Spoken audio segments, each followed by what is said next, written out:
2 Raja-Raja 6 ayat 1 sampai 33. Demikian firman Tuhan. Pada suatu hari berkatalah rombongan nabi kepada Elisa, "Coba lihat, tempat tinggal kami di dekatmu ini adalah terlalu sesak bagi kami. Baiklah kami pergi ke Sungai Yordan dan masing-masing mengambil satu balok dari sana supaya kami membuat tempat tinggal untuk kami." Jawab Elisa, "Pergilah." Lalu berkatalah seorang, "Silakan, ikutlah dengan hamba-hambamu ini."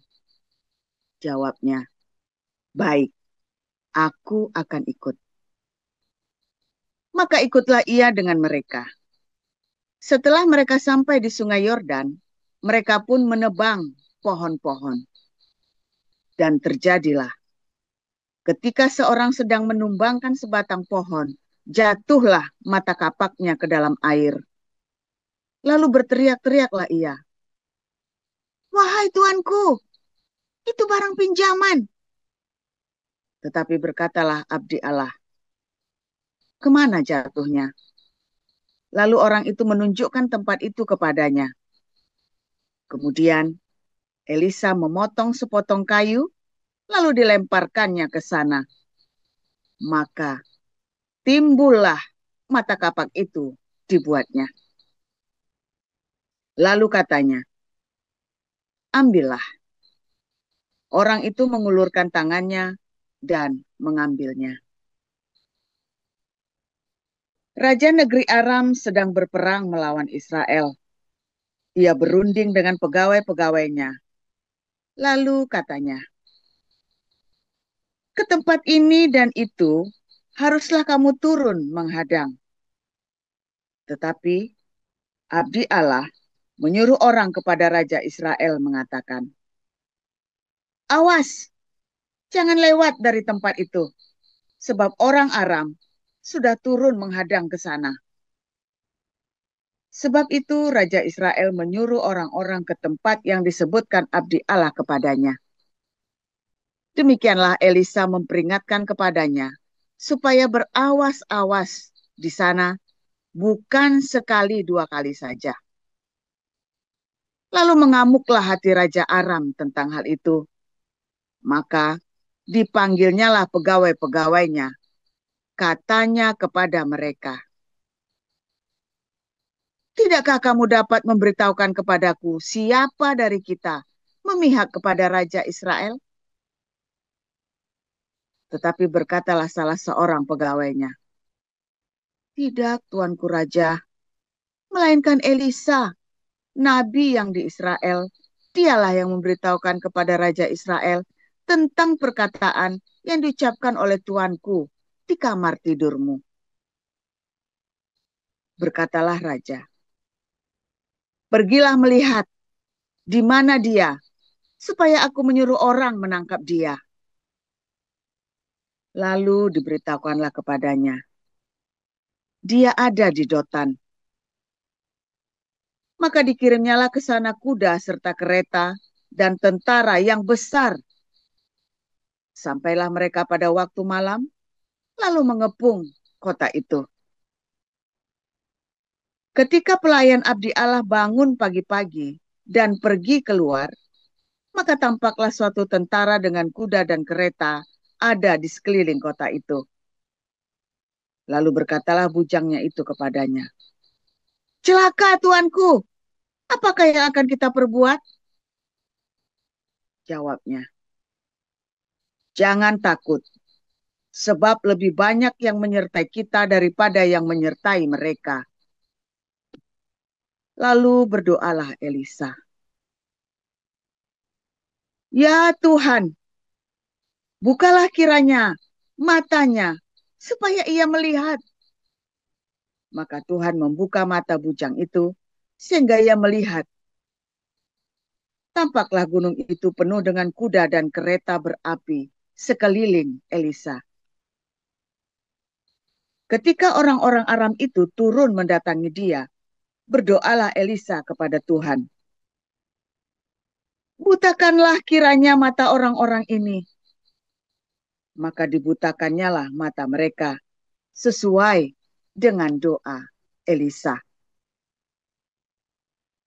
Kemudian berkatalah Elisa kepada mereka, bukan ini jalannya dan bukan ini kotanya. Ikutlah aku, maka aku akan mengantarkan kamu kepada orang yang kamu cari.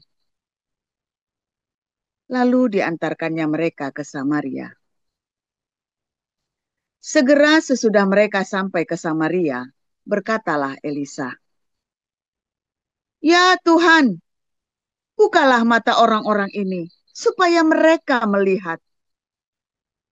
Lalu Tuhan membuka mata mereka, sehingga mereka melihat dan heran. Mereka ada di tengah-tengah Samaria.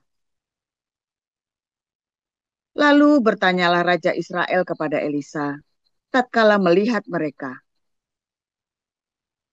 "Kubunuhkah mereka, Bapak?" Tetapi jawabnya, "Jangan, biasakah kau bunuh yang kau tawan dengan pedangmu dan dengan panahmu?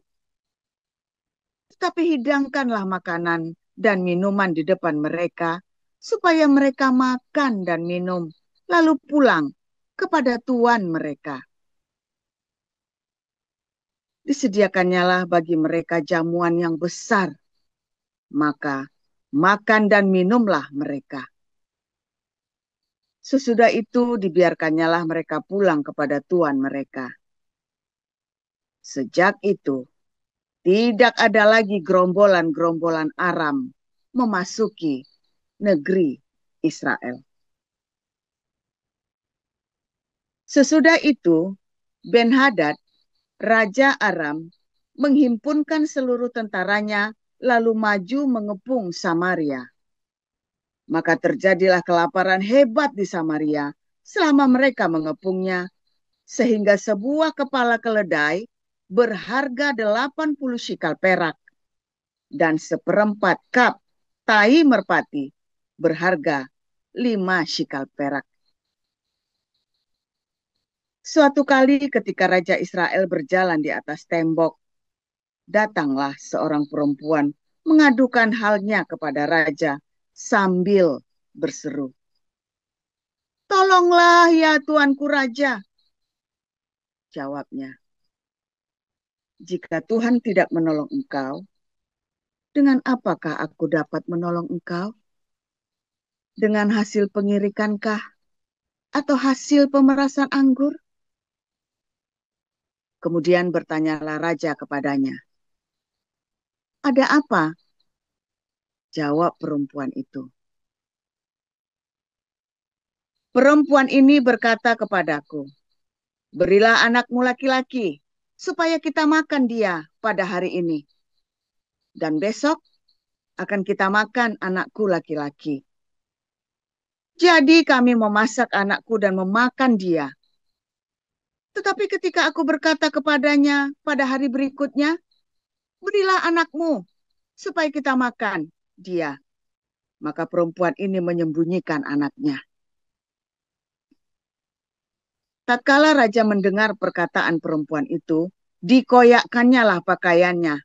Dan sedang ia berjalan di atas tembok, kelihatanlah kepada orang banyak bahwa ia memakai kain kabung pada kulit tubuhnya.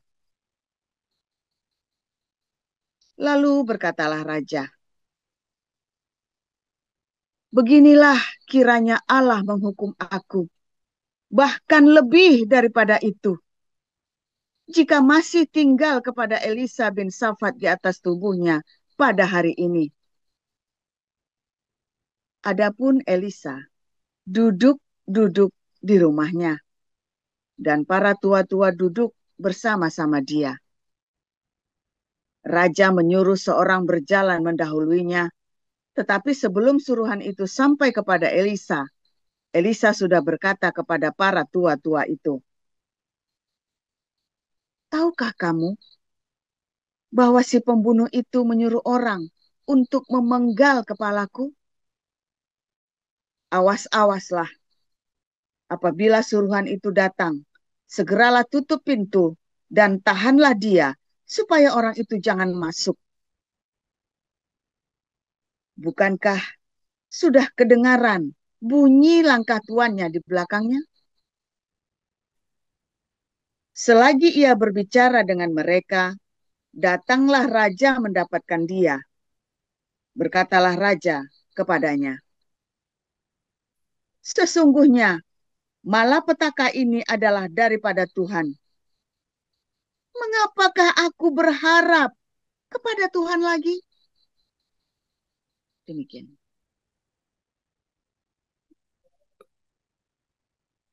Selanjutnya kita mendengarkan dari Yohanes 2. Pada hari ketiga ada perkawinan di Kana yang di Galilea, dan ibu Yesus ada di situ. Yesus dan murid-muridnya diundang juga ke perkawinan itu. Ketika mereka kekurangan anggur, ibu Yesus berkata kepadanya, "Mereka kehabisan anggur." Kata Yesus kepadanya, "Mau apakah engkau daripadaku, ibu? Saatku belum tiba." Tetapi ibu Yesus berkata kepada pelayan-pelayan, "Apa yang dikatakan kepadamu, buatlah itu." Di situ ada 6 tempayan yang disediakan untuk pembasuhan menurut adat orang Yahudi. Masing-masing isinya 2-3 buyung.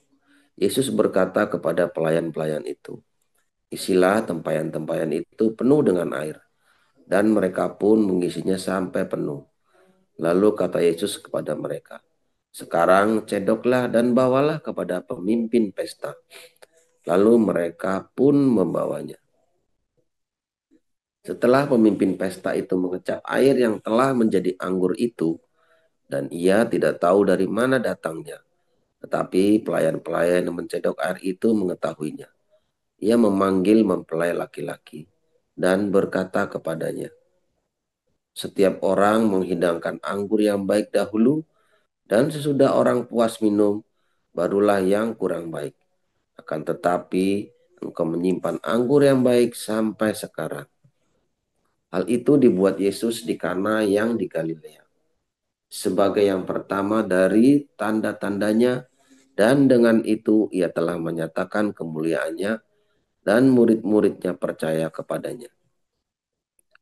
Sesudah itu Yesus pergi ke Kapernaum bersama dengan ibunya dan saudara-saudaranya dan murid-muridnya, dan mereka tinggal di situ hanya beberapa hari saja.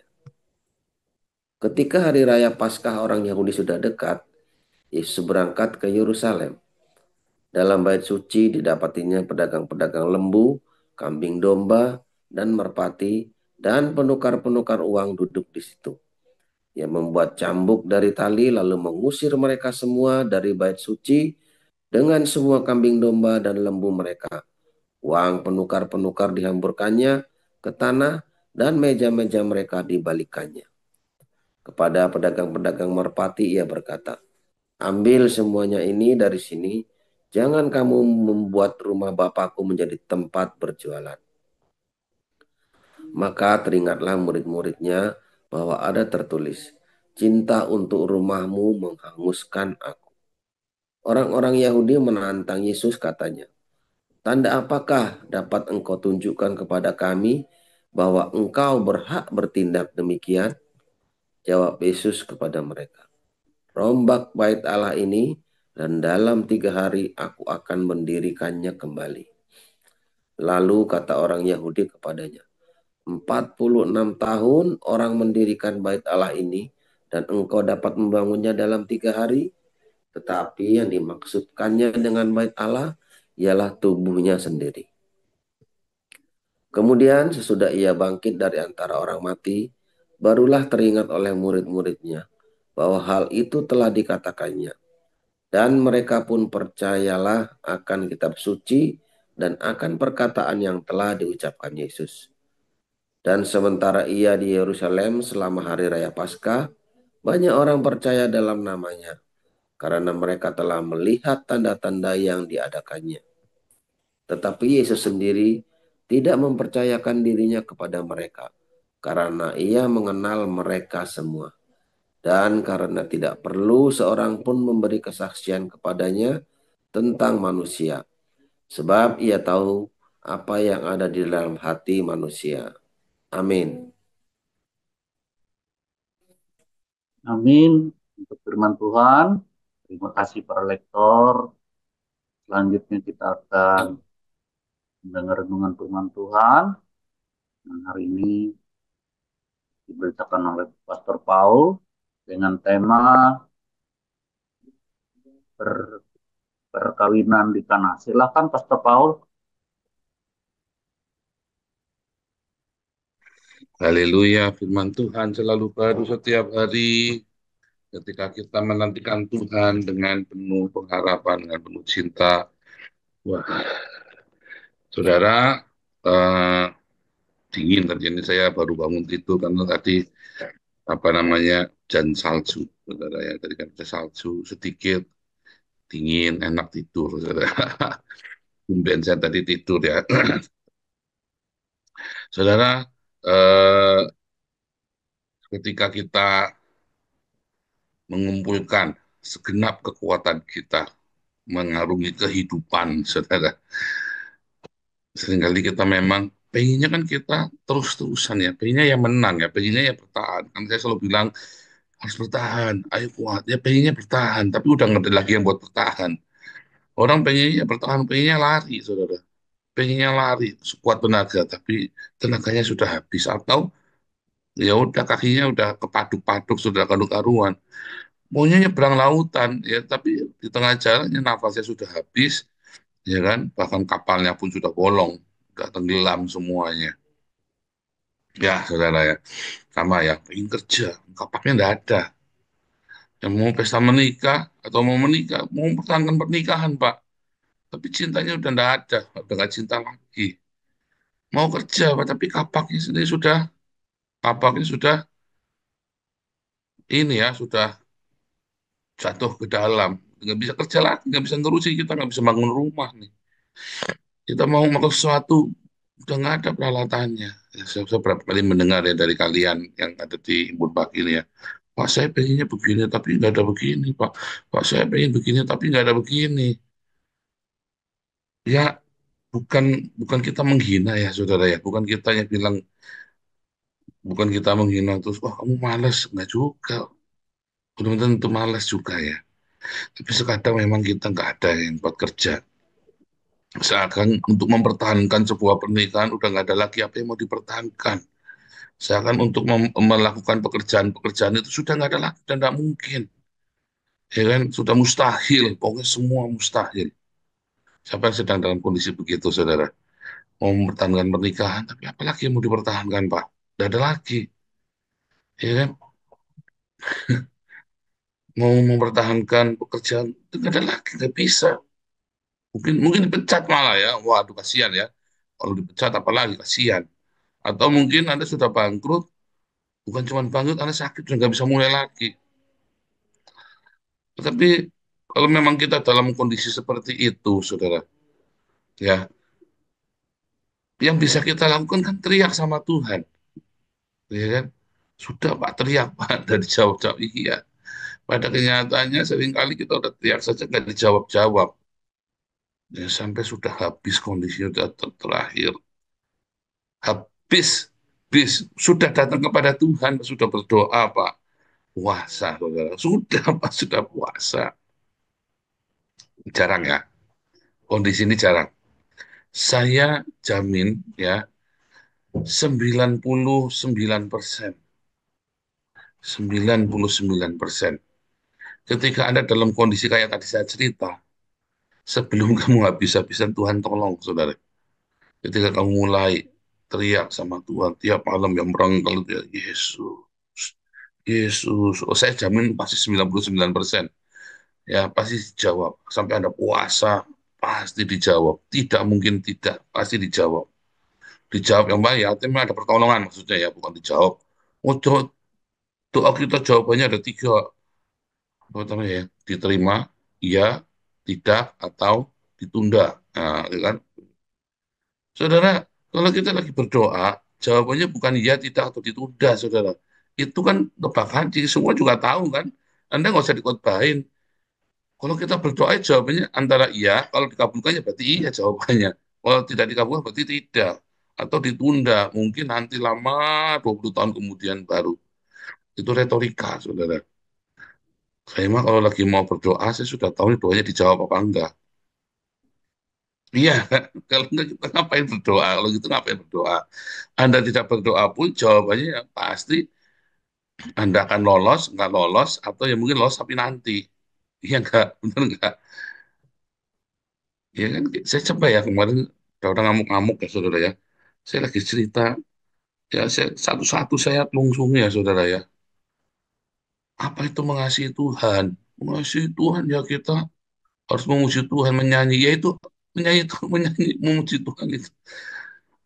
Kadang-kadang kita ngomong, ya nanti saya upload ya, tapi dalam bahasa Inggris saja. Ngomong, tapi kamu nggak ngerti yang kamu omongkan. Atau kamu cuma berretorika, retorika dalam agama. Oh kita kan harus memuji Tuhan, kita kan harus berdoa, berdoa jawabannya iya, tidak, atau nanti. Ya itu mah nggak usah berdoa, saudara. Kalau jawabannya iya, tidak, atau nanti, cuma Anda coba pikir pakai otak yang sehat.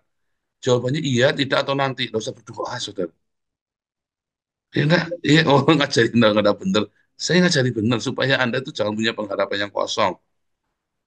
Setiap kali berdoa, Tuhan bilang, dua, tiga orang sepakat ya berdoa demi namaku, aku ada, sepakat, aku jawab, itu tuh 100% ya.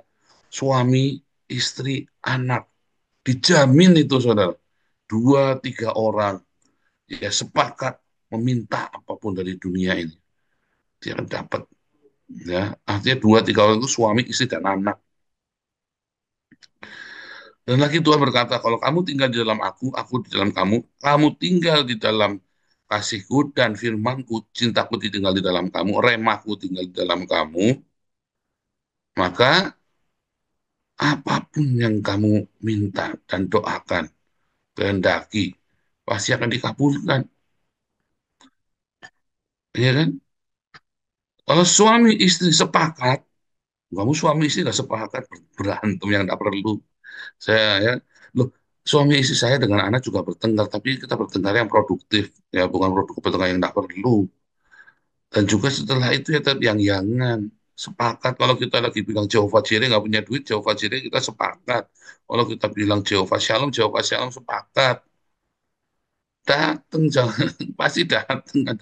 Anda kalau tahu cita-cita saya, kamu pikir saya hidup darinya caranya bagaimana kita hidup di sini bisa bisa penuh dengan mujizat. Karena sepakat saya, anak dan anak-anak, dua, tiga orang sepakat kita Pak. Kalau bilang sepakat sepakat jadi pasti jadi.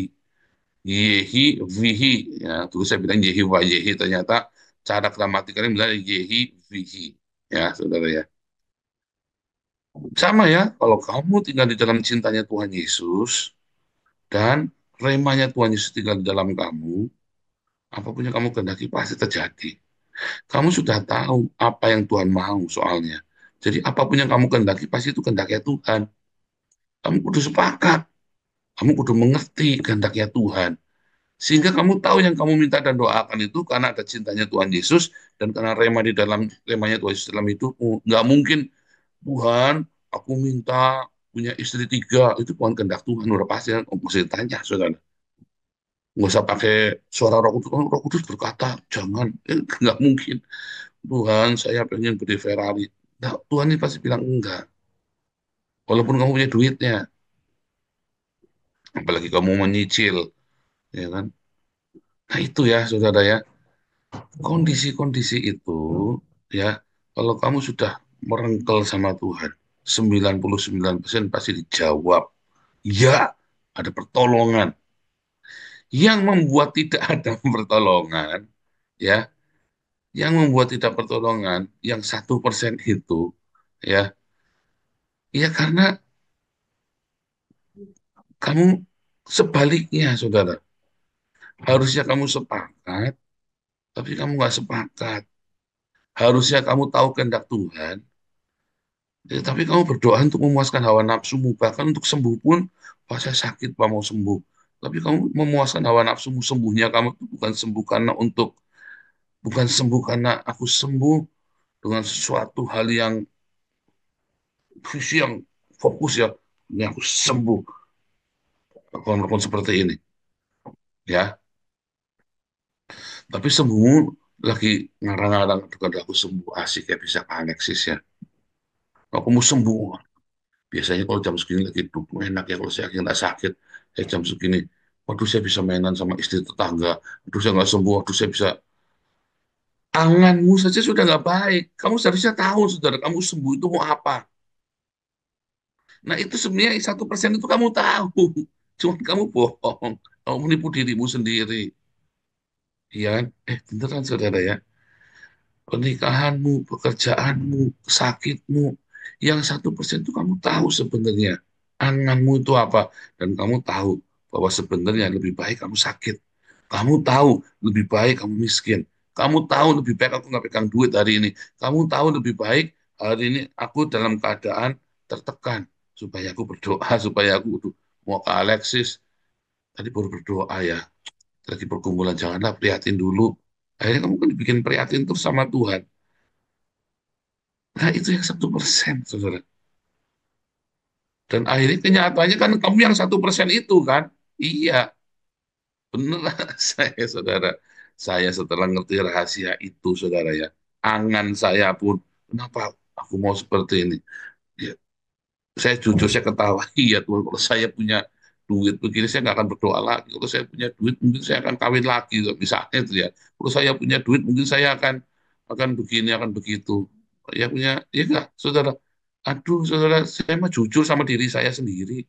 Ya, loh kok Pak, kok begitu? Nah, iya saya jujur. Angannya manusia itu jahat, saudara.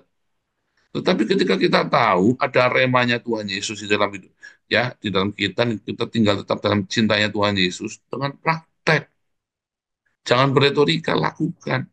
Kamu akan tetap terus di situ sampai anganmu itu beres. Sampai anganmu itu benar. Sampai anganmu benar. Ya kan? Maaf ya saudara ya. Berapa banyak yang pengen istrinya mati? Kamu jangan bohong kamu. Kamu coba tanyain Pak Enardo, tanya, salah balik ini kalau istrinya Pak Enardo dengar. Tanya tuh, Pak, kamu pengen aku cepat mati nggak Pak? Udah jangan begini. Waduh, dalam mati kan ganti baru. Lu anggarannya nggak beres. Bagaimana kamu kuli pernikahan yang kamu pengen ganti istri baru kok? Loh, saya ngomong. Nanti pagi-pagi pada ributin habis ini makan sarapan tadi pada berantem. Dibongkar semua otaknya, isi hati. Di sini harus jujur kamu soalnya. Nggak apa-apa, bongkar. Ya kan? Kalau istri-istri nggak kepengen suami baru, saudara. Hah? Suami yang satu saja udah capek, udah repot, udah pegel.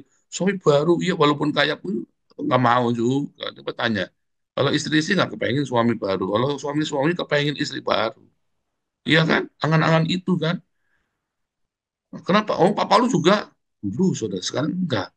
Setelah saya sadar, kalau saya istri baru, belum tentu ya perempuan yang baru ini nurut sama saya, nggak punya duit, ya tetap bikinkan sarapan, nggak punya duit, tetap mau mijetin, nggak punya duit, tetap mau ikut saya kemana-mana. Saya bayangin kalau saya punya istri baru, saya nggak punya duit, repot gimana ya? Saya ya tiba-tiba saya kentut, dadut, dadut, dadut. Waduh, dia ceritanya kemana-mana. Istri saya ini, walaupun saya bikin salah, bikin apa, nggak pernah cerita kemana-mana. Saya kali baru repot saya saudara, ya kan? Jadi angan itu yang menentukan kamu saudara, yang menentukan. Makanya 99%, 1% itu kan anganmu itu. Sebenarnya teorinya itu udah benar semua. Pokoknya itu 1% itu saudara. Kamu jujur. Kalau kamu sudah ngerti, kamu akan tertawa. Iya Tuhan, aku sudah tahu jawaban doaku. Kamu sudah tahu, kamu ketahui, kamu jujur saudara. Iya Tuhan. Tuhan nggak akan pulihkan saya dalam waktu dekat. Kamu tahu, sampai ini proses, ini habis, sampai saya dihina, sampai saya rendah hati. Saya itu mulai sadar, saya itu sombong orangnya. Dulu saya pikir saya itu orang rendah, kurang rendah hati apa saya? Waduh, itu hebat ya. Ada orang ditanya, ya Pak, Paul, kamu ini kurang rendah hati. Kurang rendah hati apa saya? Ya itulah tadi kurang rendah hati. Anda ngerti nggak maksudnya nih? Ada orang ngomong saya, ya Paul, kamu ini kurang rendah hati. Kudurmu peang, kamu, saya ini kurang rendah hati apa? Nah itu tadi barusan itu loh, ya kan? Kamu ini kurang sabar. Kudurmu peang, tadi saya itu apa? Ya, saya jadi nggak sabar gara-gara kamu ngomong begitu. Nah, itu tadi, makanya nggak sabar. Nanti proses-proses itulah Tuhan izinkan. Makanya jangan berretorika. Kalau kamu tahu, kalau kamu menikmati proses itu, kamu doanya bisa pasan, saudara. Waktu itu nggak usah doa, tetap harus doa. Tetap harus doa, karena memang kamu disuruh berdoa, disuruh menjerit, disuruh kamu berpuasa, disuruh kamu minta pergumulan. Tapi di dalam doamu itu, kamu harus langsung di dalam anganmu itu kamu sudah tahu. Nah, itulah ranah 1% itu. Ya, yang sebetulnya artinya kan, intinya kan sebetulnya yang kamu doakan kan hanya retorika. Ya kan, hanya kebohongan, kepalsuan, hanya hawa nafsu. Itu Yakobus itu hebat ya, saudara ya. Kamu berdoa, tapi berdoa untuk memuaskan hawa nafsumu. Dan saya selama ini tidak ngerti loh, bahwa ternyata di dalam doamu yang penuh dengan yang kamu sampai nangis-nangis itu, ternyata adalah doa untuk memuaskan hawa nafsumu, saudara. Saya tuh baru ngeh itu ya, baru 10 tahun ini ya, baru ngeh saya itu, kita doa nangis-nangis, sama Tuhan kejut, oh Tuhan, Tuhan. Ternyata doa itu adalah doa untuk memuaskan hawa nafsu kita, ya kan? Bukan doa untuk, karena lahir dari cinta, cintanya Tuhan, dari rema dan dari kasihnya Tuhan. Dia baru iya ya, makanya sih kalau doa dari hati, ya pasti Tuhan, saya sudah tahu begitu saya berdoa, ya nggak punya duit, bilang, ayo, oke, Jawa Cireh, bisa tenang ya, saudara. Kenapa? Saya tahu kalau saya punya uang bukan buat keret light situ, bukan buat jajan, bukan buat bayar-bayari cewek-cewek capek-capekan. Begitu saya punya duit, ya duitnya itu buat pelayanan, duitnya itu buat kasih makan orang, tentu buat sendiri juga. Jadi saya selalu bilang, gimana? Oke, Tuhan, Jawa Cireh teriak dengan tenang ya, ya Jawa Cireh, ayo yang, ayo, Wesley, Miracle, Jawa Cireh, ya 2 3 orang sepakat. Ya, terakhir sudah itu 1% ya. Saya mencoba membongkar isi kepala kecurangan-kecurangan hati nurani kita. Di dalam tekananmu itu tadi, ya kamu sudah tulus dan kamu sudah tahu mentoknya di mana. Tuhan udah mentok, kan. Ya biar sampai dasar. Saya tuh baru ngerti, ya sampai dasar, saudara. Sampai kakimu berjejak di kaki yang di sempat dasar yang kuat. Dan kamu tahu, Tuhan tolong aku. Tiba-tiba kamu udah melesat ke atas. Dan pertolongan Tuhan itu luar biasa. Jadi jangan takut. Itu sudah. Kenapa bisa berlama-lama? Karena kita nggak beres-beres sama Tuhan. Ya kan? Ayo saudara, mulai. Ya, hancurkan. Kita jangan jangan punya hati yang keras. Tapi punya hati yang hancur. Hati yang remuk Tuhan, tiap hari. Makanya Tuhan hidupmu dalam kondisi yang seperti ini. Supaya kamu punya hati yang hancur. Sehingga Tuhan bertahta di sana. Apa bersemayam di hati yang remuk. Hati yang remuk, hati yang Tuhan, Tuhan, hati yang bertobat. Ya kan, hati yang bertobat. Iya Tuhan, saya ini munafik. Ya itu rahasianya ya. Itu rahasia doa-doa saya yang dijawab. Saya ngimpi, saudara. Saya melihat kemunafikan saya sendiri. Kebohongan saya sendiri. Sejak itu saya nggak pura-pura. Sejak itu saya nggak suka beretorika. Karena saya melihat ternyata orang saya lihat orang itu jelek, saya lebih jelek saudara dalam pengalaman dan penglihatan itu saya lebih buruk daripada orang yang saya tunjuk itu, yang saya yang benar-benar menyakitkan itu ya. Ternyata saya lebih buruk, lebih jelek. Disitulah saya baru menyadari ya, dan hati saya remuk bertobat. Itu ya, saudara ya, yang 1% itu ya. Ayo kita cuma 1% kan cuma sedikit, tapi ganjel membuat semuanya itu. Ya 1% itu membuat semua itu jadi retorika. Gampang 1% gampang memang gampang. Nah, makanya tak kasih tahu sekarang. Coba ya dipraktekin ya, teman-teman yang masih dalam kondisi ekonominya payah, yang suami istri yang sedang lagi tidak karu-karuan, Anda semua yang dalam pekerjaannya sudah tergoncang, yang lagi sakit, ya, dan ingin sembuh.